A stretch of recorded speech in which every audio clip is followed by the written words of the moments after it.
मैं राष्ट्रीय सरपंच संघ का राष्ट्रीय अध्यक्ष हूँ जयराम पलसानिया।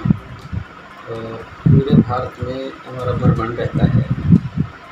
जब पहले परंपरागत जो खेती होती थी वो एक ऐसी खेती थी, उत्पादन कम होता था लेकिन मानव जीवन पे बुरा असर नहीं पड़ता था। जब से ये पेस्टिसाइड और केमिकल्स का प्रचार प्रसार बढ़ा है और सरकारों ने किसानों के उत्पादन को बढ़ाने के लिए पेस्टिसाइड और केमिकल का प्रयोग करना चालू किया है सरकारों के द्वारा, तब से उत्पादन तो बढ़ा है किसानों के, लेकिन ज़मीन इसकी आदी हो चुकी है। आज पेस्टिसाइड या केमिकल का यदि प्रयोग नहीं करते हैं तो उत्पादन नहीं होता है। मैं खुद एक ऑर्गेनिक फार्मर हूँ। मैंने 10 साल से बिल्कुल केमिकल और पेस्टिसाइड को अवॉइड किया हुआ है, लेकिन मैं आपको बताना चाहूँगा कि मेरे यहाँ जो प्रोडक्शन होता है, उत्पादन होता है, वो दूसरे किसानों के मुकाबले 40% होता है, क्योंकि ज़मीन इसकी आदी हो चुकी है। तो पेस्टिसाइड और केमिकल का जो असर है बहुत ज़्यादा बढ़ रहा है। आप वहाँ देखो, हनुमानगढ़ से गंगानगर से एक ट्रेन आती है, उसको कैंसर ट्रेन के नाम दे दिया। कितना पेस्टिसाइड वहाँ यूज लेते हैं। हार्ट अटैक की आप देखो, हर पंचायत में 8 से 10 मौतें होती हैं। तो सरकार भी अभी इस चीज़ को रोकना चाह रही है, पेस्टिसाइड केमिकल को। परंपरागत जो खेती है उसमें सरकार का पूरा ध्यान है, लेकिन ज़मीन इसकी आदी हो चुकी है। बाजरे में कभी हमने देखा नहीं, बुजुर्गों से भी हमने जन्म से आज तक हमने खेती की है और हम तो खुद किसान हैं, लेकिन 2-3 साल से इसमें लत लग जाती है। जबकि बाजरे में किसी तरह के कोई पेस्टिसाइड नहीं दिया जाता, बाजरा भी बिना पेस्टिसाइड के नहीं होता जी।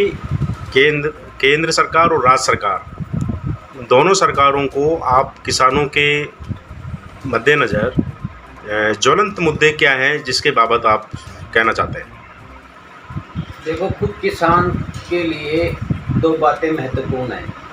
किसान को पानी, सिंचाई के लिए पानी और उत्पाद का सही मूल्य यदि ये मिल जाता है तो किसान आत्मनिर्भर हो जाता है, किसान बहुत खुशहाल हो जाता है।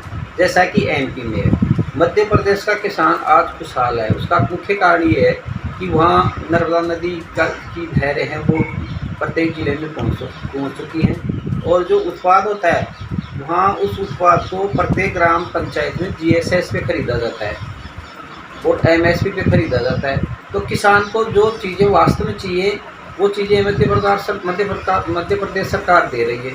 तो राज्य सरकार से भी मेरा ये अनुरोध है कि जो ये सब्सिडी दे रही है बिजली के बिलों में, बिजली का बिल माफ़ किया है, इससे किसान को कोई फ़ायदा नहीं है।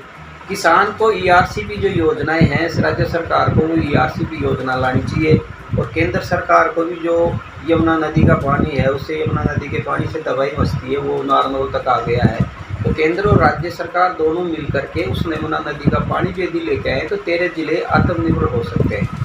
तो किसान को, सरकार को ये ध्यान देना चाहिए कि जीएसएस स्तर पे खरीद केंद्र खोले, प्रत्येक पंचायत समिति स्तर पे वेल कोल्ड स्टोरेज और वेयर हाउस खोले। अभी किसानों ने टमाटर 1 रुपये किलो दिया है, उसके बाद में जब कोल्ड स्टोरेज में स्टॉक हुए हैं टमाटर, तो टमाटर का भाव 150 पहुँच गया। तो किसानों को तो कहाँ फ़ायदा मिला, किसान नुकसान में है।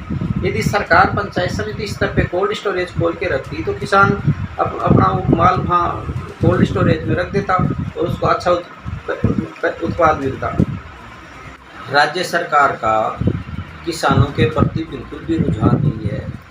राज्य सरकार जो ये सब्सिडी दी रही है, बिजली के बिल किसानों के माफ़ कर रही है, इससे किसानों को क्या फ़ायदा है? कोई फ़ायदा नहीं है। किसान 1000-1500 रुपये देने में सक्षम है। किसान को यदि सरकार को देना है तो ईआरसीपी योजना का जो पानी है वो किसान के खेतों तक पहुँचाए जिलों में, और जो उत्पाद होता है उसका जीएसएस स्तर पे खरीद केंद्र खुलवाएँ, एमएसपी पे खरीदारी करवाएँ, तभी किसान खुशहाल हो सकता है। ये सब्सिडी दे करके और इस तरह से जो किसानों के लिए बोल रहे हैं, ये स्मार्ट फौज योजना चलाई है सीएम साहब ने, इसका जितना भी जो पैसा खर्च हो रहा है वो किसानों पे खर्च करते, नहरों पे खर्च करते, प्रत्येक ग्राम स्तर पे ये खरीद केंद्र खुलाते, एक पंचायत समिति स्तर पर यदि कोल्ड स्टोरेज या वेयर हाउस खुलता तो किसानों को फ़ायदा होता।